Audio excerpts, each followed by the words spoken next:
Chords are often identified with Roman numerals both in uppercase and lowercase.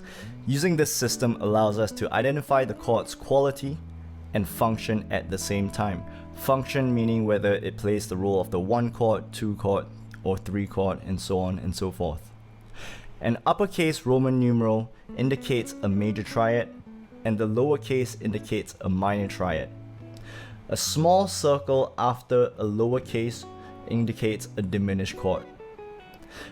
Under this numbering system, the formula for the harmonized triads of the major scale goes like this: 1 uppercase, 2 lowercase, 3 lowercase, 4 uppercase, 5 uppercase, 6 lowercase, and 7 lowercase with a circle beside it. Now let's check out this chart to see the harmonized diatonic progression in all 12 keys.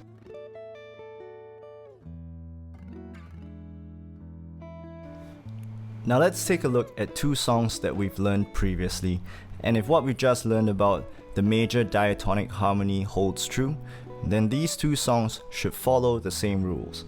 So let's take a look first at Chasing Cars. Chasing Cars is in the key of A major, and the only chords present are A major, E major, and D major. Going back to the chart with all 7 chords of every single key, if we go to the key of A major, we will see that A major, E major, and D major are all chords within the key of A major.